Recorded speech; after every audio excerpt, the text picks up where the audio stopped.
And right now I have the guy with his fingers in the dirt all the time. Good morning, Daryl.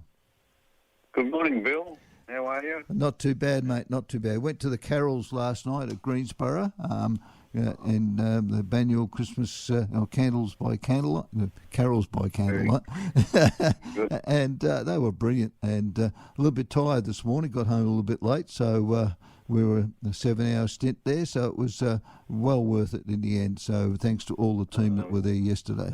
That's lovely to hear. And good morning to other gardeners this morning. How are you all? Hope you've been out and had a look at your veggies this morning before this program. And we know Christmas is coming because we went to the carols last night. So what's happening for Christmas? Well, I was hoping people have grown enough veggies and that for their Christmas lunch or dinner. I've got beans, dwarf beans.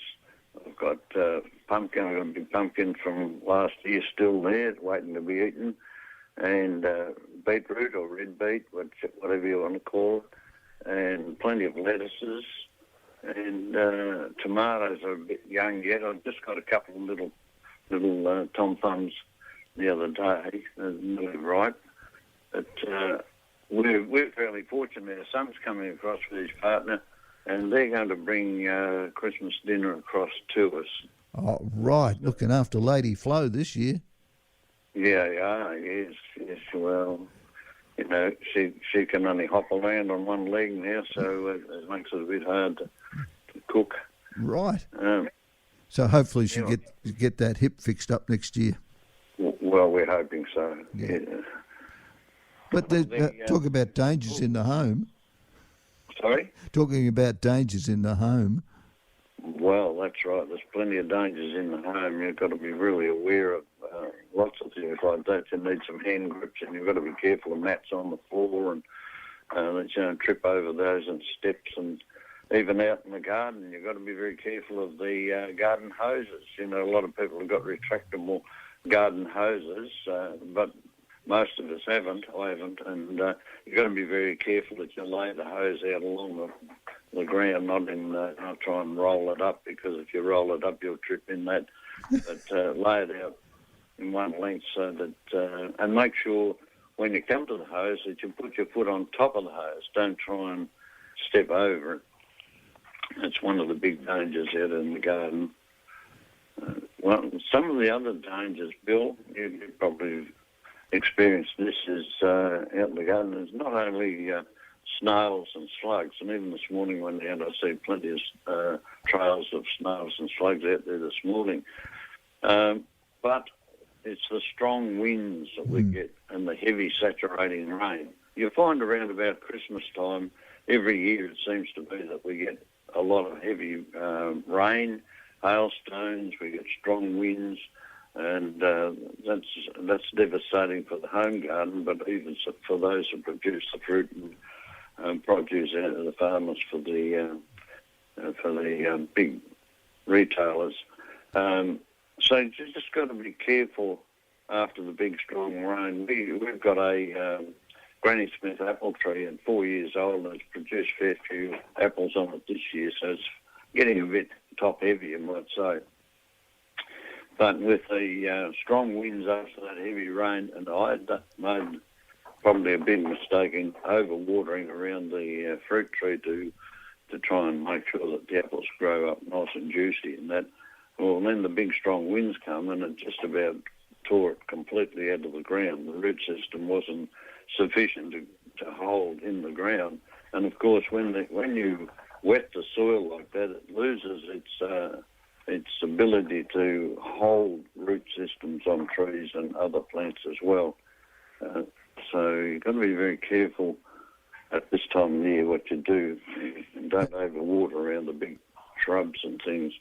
The other thing that I've found with the strong winds and that is with the beans you're growing, the dwarf beans, they're the ones that just grow about 30 centimetres above the ground. That wind will just about tear them out as well, out of the ground. They'll push them over and just about uproot them out of the ground. So you've got to be careful of these sort of things around the garden. It's very disappointing. And if you've got pumpkins growing, the pumpkin vines are heading out, and they haven't had time for their tentacles to grip hold of grass or other bushes and things like that to stabilise the vine. And the strong wind will turn it over and over, roll them, and it can destroy the runners on your crop too. So, but you find that mostly pumpkins will grip hold of the grass, and they'll grow up over Fences. the garden, up other trees, over the fences. I've even seen them growing over the top of garages and that, but it doesn't seem to stop them cropping. But that's one of the things that tries to protect itself. With your pumpkins, do you, if you see them growing a bit too much, do you nip them back at all? Yeah, it's a good idea. The first leaders that go out there, Bill, if you find you're not getting much in the way of flowers, and often you get just all male flowers or all female flowers at the beginning, it's a good idea to cut the tip out of that, and then it'll already have started some side shoots anyway, and they're the ones that then tend to produce the young pumpkins. And I think plants are pretty smart. When they get damaged, they've got a plan in mind to grow things on the side, and they produce better product from there as well. The pumpkins ever get in around the beans? Does that help? In the beans? Yeah. Well, no, you've got to make sure you keep them away from that, or otherwise their leaves will smother the beans. You take the sun off them and they'll smother them, and you'll ruin the bean crop. Right. Now, I've got some rhubarb out there at the moment, and the last measurement on the leaf was 600 millimetres wide and 700 long. So that's huge, you know. Oh, wow. They're covering a lot of the ground. And those sort of plants are producing long stems and things out there, and that goes down onto the ground, the big leaves, and that also helps to support the plant in the wind, and also keeps the moisture underneath, so that the plant doesn't dry out and suffer from lack of water. Mm-hmm. Now, you mentioned that the apple tree had a bit of a problem with the wind and the rooting. What did you do to make that viable and survival? Well, what I've done is I've put a stake up against the apple tree, and then tie the tree to the stake. You can either use a steel post or another post, a wooden post to go in. Sometimes you're near other trees and things, you can use string and to tie them up to other supporting product around the apple tree. But yeah, it's quite devastating. But in citing what dangers are in the garden, yesterday we got a terrible shock. We went out in the front and we got all these rainbow parakeets come in, and they devastate fruit trees if you're not careful. We noticed they were into the plum tree, and just as the plums are nearly starting to ripen up, they seemed to like them earlier than that, and they were in there eating so much of the fruit, I couldn't believe it. And they got into the apples too, because they're very green and hard, but they're still into them. So Lady Florence and I had to get out and put netting over the two trees. Well, wow. It was a bit hard with her standing on one leg and me on two. Where was that damn cat of yours? Oh, the cat. He's probably laying in the rows of carrots. You know, he seems to love it in there. He either likes the smell or likes the warmth in amongst the carrots, I think. So I was out there weeding a couple of rows. I've got little baby ones coming up. They're about an inch high now. And I turned around and he come across and he laid full length straight down the road, covered the whole lot of where I was weeding, so I had to leave him and go off and do another chore. So obviously he doesn't like birds. He hasn't got a likeness for birds. No, he doesn't worry. He's this People say, oh, cats, kill all the birds and things like that. I find that they get more rats and mice outside than they do birds. I've never seen a bird get killed here anyway. Right. So he's a very protective cat of the carrots. Oh, carrots, that's right. And any vermin that comes around the garden, he seems to get hold of those. You see evidence of them sometimes where he's eaten half of them and left half for me. But he doesn't realise I don't like raw meat.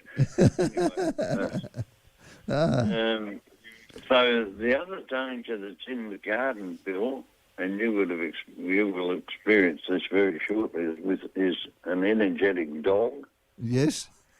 And the family cat is another thing, because what they do, they see you scratching around the ground and then they think they're going to spend a penny in the garden, and they usually scratch up your carrots, young carrots or other plants and that like that, and then they bury it again, so they cause quite a bit of damage in the garden, the old family cat.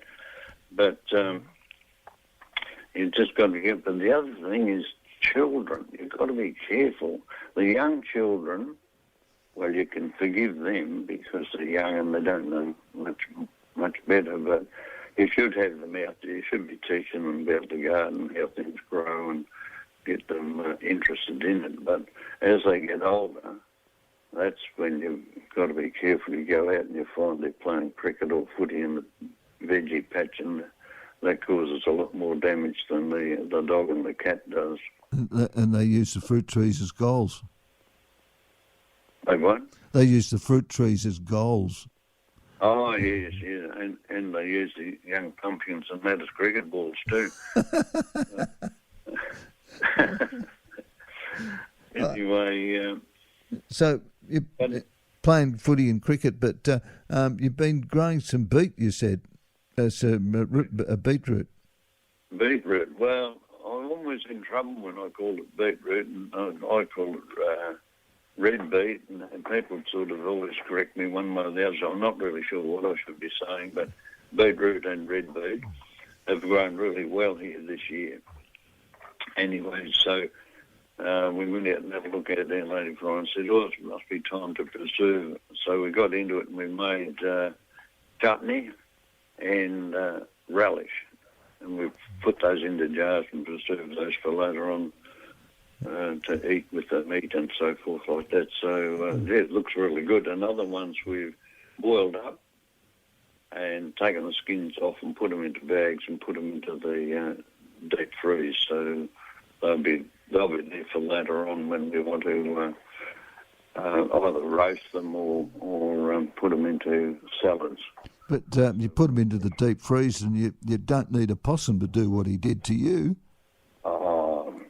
Bill, after years work and all the work that we did preserving our fruit and veggies and that in the freezer, to go out and think, hey, what's that smell? And then you find that the freezer's turned off, the blooming possum, because it's out, we got it out in the garage, the possum's got down in there and knocked the power cord out of the socket. So about 3 days before we noticed that, we only noticed because of the smell, and so we had to throw all that, a whole deep freeze full of food out. So pretty... Anyway, there's always a positive side to life. Now we've got an empty freezer and we've got vegetables growing, and it's about time we started to store those so we can store a whole year's harvest again. So that's really good.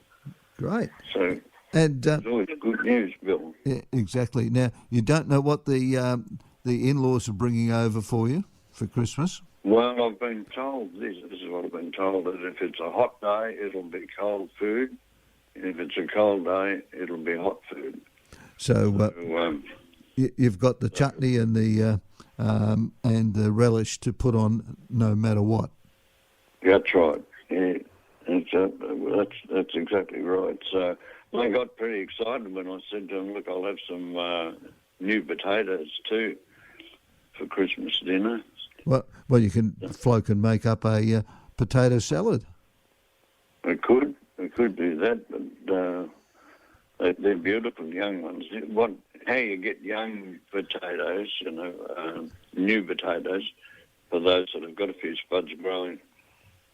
If you bandicoot around the plant, you'll find that you can, the little potatoes, you can pull them off the plant.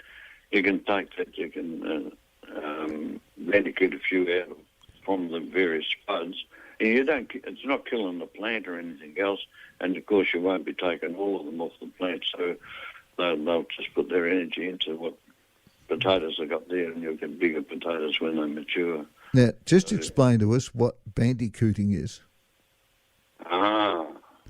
Well, for those that are into looking after things, wild animals and that, they'll know what a bandicoot is. It's like a small sort of rabbit, very pointy-nosed, but it's got the same fur and things like a rabbit's got. Mm-hmm. They live out in the paddocks and so forth around the crops, and they scratch and burrow down with their nose, and they love to get into and eat a few of the veggies and things like that as well. So when you went out and found things were gone out of your garden, people used to say, they've been bandicooted, Great. That's how that become a saying amongst the farming fraternity. Beautiful. All right, mate. Well, look, thank you very much for your participation on Valley Lifestyles over the year, and may you and Lady Flo, have a great Christmas and a happy New Year. And we'll catch up with you back in February next year. Yes, that'll be great. Anyway, Bill, for you and the family and all our family at 88.6, I'd like to pass on and wish you all a very Merry Christmas and a Happy New Year, and look forward to catching up next year. And maybe if you've got a question or two, you might send them into Bill and give me a chance to research what you're asking and give you some information. Give some feedback, yeah. If you can send something in to us, if you've got a query on any gardening issue, drop us a line at Valley Lifestyles at pvfm.org.au, and we'll get those to Daryl for some feedback. Thank you. Thank you, and Merry Christmas again. And have a Happy New Year too. And may you get a lot better, because in the last couple of weeks, Daryl's caught one of those viruses that put him on the floor, and he couldn't talk. So he's still under doctor's orders, so he can't spend much time out in the garden. So he's got to get up early, get in, get out. And thank you very much for coming on today, Daryl. My pleasure. All right. Okay. See you, Daryl. See you, Lady Flo. Keep digging and keep planting, and take the kids out there and teach them a little bit about how to grow food. And keep eating them. Thanks a lot, Daryl. Bye. Okay. Bye-bye. Bye-bye. That was Daryl Morrow. He is our resident gardener on Plenty Valley FM.